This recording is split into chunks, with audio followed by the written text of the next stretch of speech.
안녕하세요. 안전제일 포트폴리오 119주차 운영 현황 보겠습니다. 오늘의 투자 만담, 오늘은 공부가 아니라 연구와 훈련이다로 이야기 한번 해보겠습니다. 자, 여러분, 지난주 만담에서 투자는 공부하는 것이 아니다 라는 주제로 이야기했었죠. 그럼 이어서 공부가 아니면 뭘 하라는 거냐? 이 부분에 대한 이야기를 한번 해보겠습니다. 먼저 공부라는 말은 단어 선정부터가 잘못됐죠. 정보나 지식 함량의 느낌이 강합니다.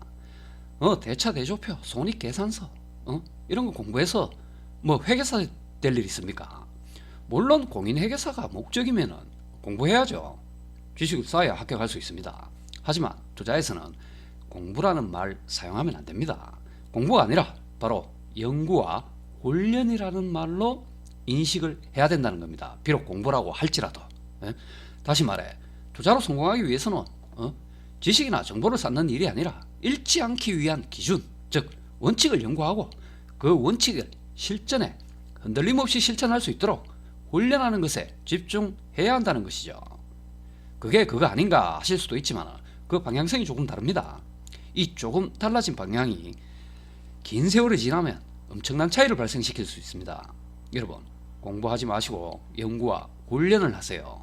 그럼 어떤 분들은 남들이 연구해 놓은 거 공부하면 되지 않느냐 하시겠죠. 바로 또 여기서 문제가 발생합니다.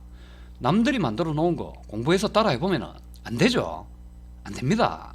긴 말 필요 없고, 이건 마치 이 축구를 최고로 열심히 공부하고 경기에 나서는 것과 다를 것이 없습니다. 축구를 최고로 배울 게 뭐가 있습니까? 주식 투자 역시 마찬가지입니다. 배울 건 매수와 매도, 이 방법만 알면 끝입니다. 여기서 무슨 공부가 필요합니까? 자, 투자 활동의 메커니즘을 한번 살펴보자면 첫 번째 경우, 딱 두 가지밖에 존재하지 않죠. 그 첫 번째 경우 매수 후 수익 매도, 두 번째 경우 매수했는데 손실 매도, 이 두 가지가 전부입니다. 여기서 매수 후에 상승과 하락의 이 예측은 불가능하다는 것과 확률도 의미가 없다는 것을 깨우치셨다면 제 말을 이해할 수 있겠죠. 이 두 가지 외에 없다는 겁니다. 그럼 답은 뭡니까? 이 불확실성이라는 진리 앞에 이 두 가지 손절과 익절만 연구하고 훈련하면 된다는 거죠. 예? 나머지는 잃지 않으면서 이 두 가지만 훈련하면 나머지는 운이 결정하는 것입니다. 내 성향에 맞는 단순한 손절과 익절 기준을 정한 후에 그걸 가지고 실전 훈련을 통해 검증하고 완전히 내 것으로 만들어낼 수 있냐는 것이죠. 여러분, 나만의 원칙을 만들라는 말 많이 들어보셨죠? 이게 무슨 말일까요? 언뜻 해석해보면 남들이 모르는 나만의 비법을 가져라 라는 말로 들릴 수 있는데 그 말이 아닙니다. 내 성향에 맞고 내 상황에 맞는 원칙들을 만들라는 이야기죠. 옷으로 예를 들자면 내가 입으면 편하고 즐거운 옷을 지으라는 이야기입니다. 투자라는 옷은 기성복이 없습니다. 남들이 만들어 놓은 원칙을 공부라는 이름으로 습득해서 따라한다고 내 것이 되질 않습니다. 우선 남들이 말하는 대부분의 이 기법, 기준 내지는 이런 것들은 투명하고 유효한 검증이 수반된 것들이 없습니다. 예? 가령 있다고 한들 따라하면 안 되죠. 나만의 기법, 원칙은 나의 비밀스러운 기술을 이야기하는 것이 아니라 나에게 맞는 내가 편한 거, 매매하면 스트레스 안 받고 편한 원칙을 이야기하는 것입니다. 그리고 이것은 반드시 직접 실전을 통한 훈련으로서 정립할 수 있는 것이지 공부로는 절대 찾아낼 수가 없습니다. 예? 여러분 이거 아십니까? 마이너스 5% 손절에 플러스 10% 익절 매매나 마이너스 10% 손절에 플러스 20% 익절 매매는 장기간 투자 성과를 비교하면 거의 근접한 결과값이 나옵니다. 이평선 매매 역시 60일선 매매, 20일선 매매, 120일선 매매 마찬가지고요. 시장이라는 놈이 이게 기가 막힙니다. 하지만 실전에서 각각의 매매 기준에 대한 투자자가 느끼는 심리적 차이는 큽니다. 결과값이 동일하다면 내게 맞는 편한 투자를 해야 오래 할 수 있는 거죠. 그냥 정지된 지난 차트 보고는 절대 못 느낍니다. 하루하루 실전에서 훈련해 봐야지만 나에게 맞는 기준을 찾아낼 수 있다는 겁니다. 여러분, 투자는 남들이 해놓은 거, 시향정보 해석하는 거, 그런 공부가 아니라 소액으로라도 실제 매매를 하면서 나에게 맞는 손절과 익절의 명확한 기준, 이것을 연구하여 해야 한다는 것입니다. 예, 그럼 다음 시간에는 우리가 연구하고 훈련해야 할 나에게 맞는 기준에 대한 이야기를 한번 해보겠습니다. 예, 오늘 만담은 여기까지 하고 운영 현황 보겠습니다. 운영 성과 2021년 9월 17일부터 기간 평균 투자금 5,700만원, 누적평가 손익금 23만원, 누적평가 수익률 플러스 0.4% 기록하고 있습니다.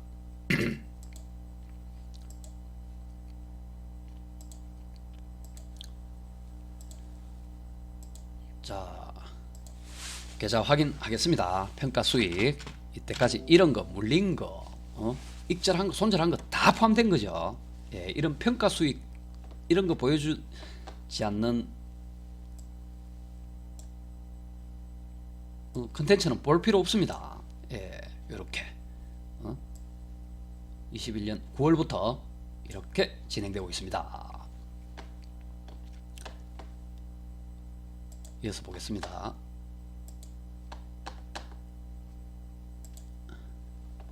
섹터별 자산 배분 현황. 각 국가 지수죠. 국가의 19%, 원자재 8%, 외환의 7%, 채권 61%, 현금 5% 비중 가져가고 있습니다. 기타 자산가의 수익률 비교 동기간입니다. 같은 시점에서 시작해서 코스피 지수 마이너스 17.9%, 안전제일이 월등히 앞서 나가고 있죠. 자, 나스닥 지수가 거의 따라 오고 있네요. 예, 나스닥 지수 마이너스 1.7%, 참 많이 회복했습니다. 근 한 20% 넘게 빠졌었는데, 예, 아파트 지수 마이너스 12.8%, 예, 안전제일 0.4% 기록하고 있습니다. 예, MDD는 거의 압도적입니다.